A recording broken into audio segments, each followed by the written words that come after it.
तुला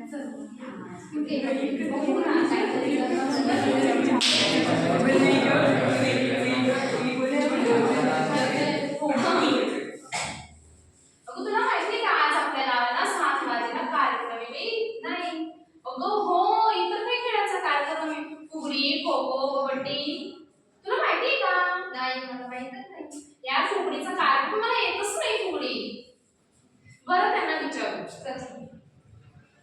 तुला फुगडी येते का ग? तुला येते का फुगडी? फुगडी म्हणजे काय? चल आपण खेळू ना. चल ग.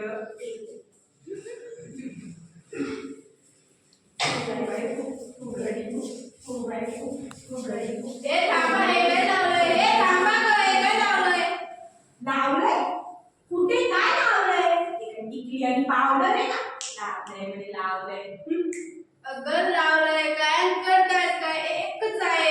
आम्ही लावत नाही आणि करत नाही. आम्ही मराठी खेळ खेळतोय. फुगडी. हो हो, खूपच मराठी खेळ आहे. तसंच कबड्डी, खो खो. माझं मामाचं पत्र हरवलं. चला तर आपण खेळूया मग.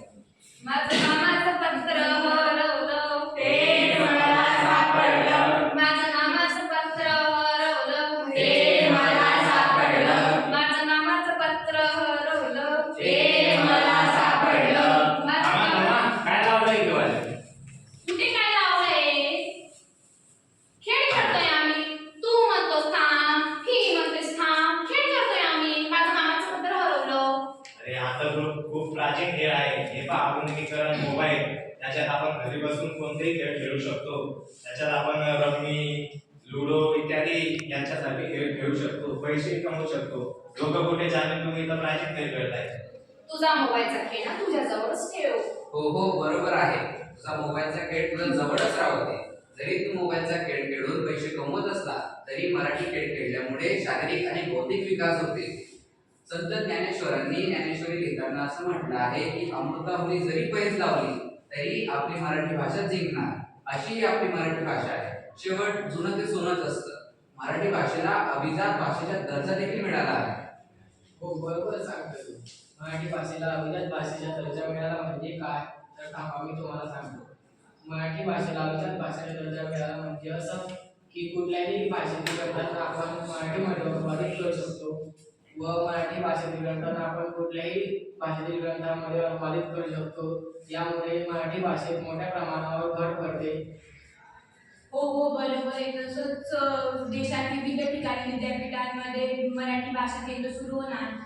तसेच व्यवसायिक सूत्रसंचालन म्हणून आपण काम करू शकतो. अरे हो, विविधता. अरे अरे हो, आपल्या मराठी भाषेमुळे विविध संध्या उपलब्ध होणार. मराठी भाषेमुळे आपण आकाशवाणी केंद्रात रेडिओ जॉकी म्हणून देखील कार्य करू शकतो. मराठी भाषेमुळे आपल्याला अनेक कार्यालयांमध्ये पत्रकार, मुलाखतकार, मुद्रित शोधक म्हणून देखील कार्य करता येते.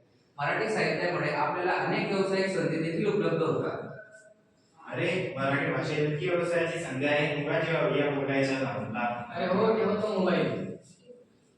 कधी तुला या सर्व संधींचा लाभ घ्यायचा असेल तर तुला मराठी भाषेचे अवांतर वाचन करावं लागेल. अवांतर वाचन म्हणजे काय? अवांतर वाचन म्हणजे शिक्षणाव्यतिरिक्त केले गेलेले वाचन होय.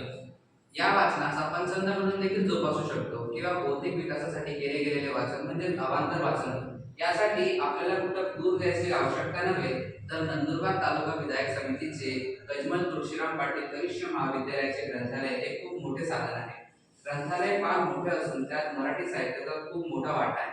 यात प्राचीन ते आधुनिक सर्व प्रकारचे मराठी साहित्य आपल्याला बघण्यास मिळते. चला आता आपण ग्रंथालयात जाऊया. चला मग मराठी भाषेचे जतन करूया. मराठी भाषा प्रसिद्ध करून अभिजात दर्जा टिकवूया. टिकवूया, टिकवूया.